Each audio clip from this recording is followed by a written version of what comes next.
Hello, আসসালামু আলাইকুম। তো ওয়ান শট 100% ম্যাথ ক্লাসে স্বাগতম সবাইকে। ঠিক আছে, তো এই ম্যাথটা হচ্ছে অনেকেই করে দিতে বলছিল এবং অনেকেই বলছে যে ভাইয়া এই অঙ্কের হচ্ছে প্রশ্ন মতে আমাদের টেস্ট লাগে, যে প্রশ্ন মতেটা কিভাবে আসলো। সমস্যা নাই, এই অঙ্কটা আমি বিস্তারিত আজকে সলভ করে দেব এবং এটা এমন একটা ম্যাথ যেটা আপনার পরীক্ষায় কমন আসবেই আসবেই আসবে এবং হাইকোর্ট ওয়ালাদের এটা হচ্ছে খুবই ফেভারিট একটা অঙ্ক। হাইকোর্ট জজ কোর্ট বিভিন্ন জায়গায় পরীক্ষা হয় না, এই অঙ্কটা মেরা দেয়, ঠুস করে মেরা দেয়। তো এই অঙ্কটা আজকে আমরা ভালো মতে করবো এবং শুধু যে এই অঙ্কটা আছে এরকম না, এই অঙ্কের আলোকে আরেকটা ডাক টিকিটের অঙ্ক আসে, সেম মেথড সেম প্যাটার্ন, ডাক টিকিটেরও কিন্তু একটা অঙ্ক আসে। তো আজকে হচ্ছে আমরা এই অঙ্কটা সলভ করব। সলভ করার আগে বলে নেই হচ্ছে আমাদের অনলাইন অফলাইন কোর্সে ভর্তি চলমান আছে। অনলাইন অফলাইন কোর্সে ভর্তি হতে আগ্রহী হলে আমাকে ইনবক্স করেন এবং ইউটিউব চ্যানেলটি সাবস্ক্রাইব করে বেল আইকনে ক্লিক করেন। ঠিক আছে, এখন আসেন আমরা অঙ্কটা করে ফেলি। প্রশ্নে বলছে যে শাহিদ 240 টাকায় কতগুলো কলম কিনছে। ঠিক আছে, শাহিদের কাছে 240 টাকায় আছে, সে টাকায় সে কতগুলো কলম কিনছে। প্রশ্ন হচ্ছে সে কয়টা কলম কিনছে, একটা, দুইটা, পাঁচটা, 10টা, জানি না, আমরা জানি না, কিন্তু একটা অ্যামাউন্ট অফ নাম্বার সে কলম কিনছে। কত টাকায়? 240 টাকায়। যেহেতু জানি না সেহেতু আমরা ধরে নিব, যেহেতু জানি না আমরা কি করি, ধরে নেব। ধরি শাহিদ এক্সটি কলম কিনলো। শাহিদ কয়টা কলম কিনলো? এক্সটি কলম কিনলো। তার মানে এখন আমার টার্গেট হয়ে গেছে এক্স এর মান বের করা, কারণ এক্স এর মান বের করলে তো অঙ্ক শেষ। প্রশ্ন শেষে বলছে না সে কতগুলো কলম কিনলো, প্রশ্ন শেষে বলা আছে সে কতগুলো কলম কিনলো, এক্সটি কলম কিনছে। এক্স এর মান বের করতে হলে কি আমার অঙ্ক শেষ। এখন এই এক্সটি কলমের মূল্য প্রশ্নে কত দেওয়া? 240 টাকা দেওয়া। তাহলে আমি এখন কি লিখতে পারি যে এক্সটি কলমের মূল্য 240 টাকা। এক্সটি কলমের মূল্য কত টাকা? 240 টাকা। Okay fine. তাহলে একটি কলমের মূল্য কত হবে? তাহলে একটি কলমের মূল্য কত হবে? 240 বাই x টাকা।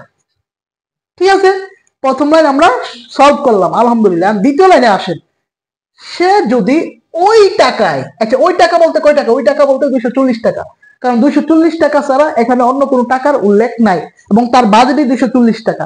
এবং কি বলছে, সে যদি ওই টাকায় মানে সেই সেম অ্যামাউন্ট টাকায় একটা কলম বেশি পেত। আচ্ছা, একটা কলম এখন বাড়তেছে, আমার সেকেন্ড স্টেপে এসে একটা কলম কি হইতেছে?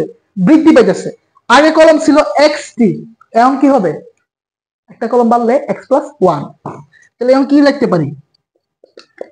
একটি কলম বৃদ্ধি পাওয়ায়, একটি কলম বৃদ্ধি পাওয়ায় কলমের সংখ্যা কত হবে? একটি কলম বৃদ্ধি পাওয়ায় কলমের সংখ্যা কত হবে? কলমের সংখ্যা হবে x+1। মানে একটি কলম বৃদ্ধি পাইছে ভালো কথা, টাকা কি বৃদ্ধি পাইছে? না, টাকা ওই টাকাই। একটি কলম বৃদ্ধি পাইছে ভালো কথা, টাকা কি? টাকা ওইটাই, 240 টাকাই। তাহলে এই x+1টি কলমের মূল্য কত? 240 টাকা। তাহলে কি লিখতে পারি? x+1 এতটি কলমের মূল্য কত? এতটি কলমের মূল্য 240 টাকা। সুতরাং একটি কলমের মূল্য হচ্ছে 240 বাই x+1 এত টাকা। আমার কাছে আমি দুইটা ইনফরমেশন পাইছি, একটা হচ্ছে 240 বাই x+1 এত টাকা, আরেকটা পাইছি 240 বাই x। এখন হচ্ছে আমার কথা একটু ভালো মতো বোঝার ট্রাই করেন।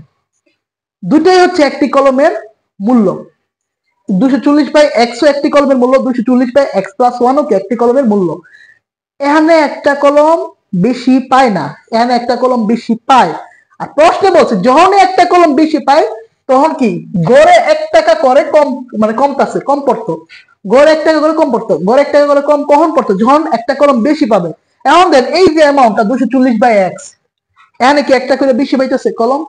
না, তার মানে এখানে গড়ে 1 টাকা কমে না। গড়ে 1 টাকা কোথায় কমে? এই অ্যামাউন্টটাই গড়ে 1 টাকা কমতাছে। গড়ে কত টাকা কমে? 1 টাকা কমে। তার মানে যেহেতু দুইটাই একটা কলমের মান এবং এটা এখানে হচ্ছে গড়ে 1 টাকা কম কমতাছে, তার মানে এটা হচ্ছে ছোট। যেহেতু এখানে গড়ে 1 টাকা করে কমতাছে, এটা কি ছোট, এটা কি বড়। এবং এটা থেকে এটা বিয়োগ করলে 1 পাবো, কারণ দুইটার মধ্যে তফাৎ কয় টাকার? 1 টাকার। এখানে গড়ে 1 টাকা কমতাছে, এখানে কি কমে না। তো এটা থেকে ওটা বিয়োগ করলে কত পাবো? 1 পাবো। ঠিক আছে, এই প্রশ্ন মতে আশা করি বুঝতে পারছেন। এই প্রশ্ন মতেই অনেকে জামালা, যে প্রশ্ন মতে 240 বাই x, এটাও একটা কলমের মূল্য, 240/x+1 এটা একটা কলমের মূল্য, তবে এখানে একটা কলম বেশি পাইতেছে, আর বেশি পাওয়ার কারণে এখানে গড়ে 1 টাকা করে কমতেছে। তো বড় থেকে ছোট বিয়োগ করলে কত পাবো? 1 টাকা পাবো। ঠিক আছে, কারণ দুটোর মধ্যে তফাৎ 1 টাকা। তাহলে আমি যদি লসাগু করি কত পাবো? x × x+1, x কাটা তাহলে 240 × x+1, x+1 কাটা তাহলে মানে কি 240 আর x1।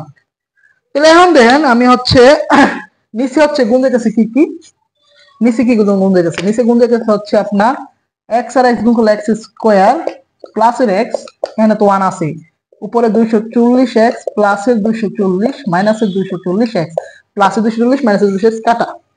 তা আমি যদি আর গুণ করি তাহলে কি পাইতাছি? x² প্লাস x, আর এই পাশে আসলে 240, 240 এই পাশে প্লাস, এই পাশে আসলে হবে কি মাইনাস। তাহলে আমার কি করতে হবে? Middle factor. মিডল ফ্যাক্টর এটা তো খুবই সহজ, এটা হচ্ছে 15 16 দ্বারা 240 হয়ে যায়, 15 আর 216 দ্বারা হয়ে যায়। তাহলে কি x² প্লাস 16x মাইনাসের 15x মাইনাসের 240 সমান 0। তো x কমন নিলে হচ্ছে x প্লাস 16 মাইনাস 15 কমন নিলে x প্লাস 16 0। তাহলে আসতে হচ্ছে x মাইনাস 15 x প্লাস 16 0। ওকে, তাহলে আমার দুইটা উৎপাদক পাইছি, দুইটা উৎপাদকের মানে কত? শূন্য। একটা হচ্ছে x মাইনাস 15 আর হচ্ছে x প্লাস 16। দুইটা উৎপাদকের মানে কি? শূন্য। আর আমার x এর মান অঙ্ক বের করলে কি অঙ্কটা শেষ। আমি কি লিখতে পারি? হয় x মাইনাস 15 0, সুতরাং x এর মান কত? 15। আরেকটা আছে অর x প্লাস 16 0, সুতরাং x মাইনাস 16, এবং এটা কি গ্রহণযোগ্য নয়। এই মানটা কি গ্রহণযোগ্য নয়? কারণ কলমের সংখ্যা কখনো ঋণাত্মক হতে পারে না, কলমের সংখ্যা কখনো ঋণাত্মক হতে পারে না। তাহলে x = -16 কি গ্রহণযোগ্য নয়। তাহলে আমার x এর মান কত? Valid 15 valid. আর আমি তো x এর মানটা বের করার জন্য অঙ্ক করছি, তাহলে কতগুলো কলম কিনছে? 15টা কলম কিনছে। কতগুলো কলম কিনছে? 15টা কলম কিনছে। এটা ভালো মতো করেন, ভালো মতো মাথায় রাখেন, পরীক্ষায় আসলে যেন পারেন, কারণ এটা আপনার পরবর্তী পরীক্ষায় কমন আসবে। এটা অলিখিত সংবিধান। ঠিক আছে, দেখা হবে পরবর্তী ওয়ান শট ক্লাসে, রেগুলার ক্লাস দেওয়া হবে ইনশাল্লাহ। আল্লাহ হাফেজ।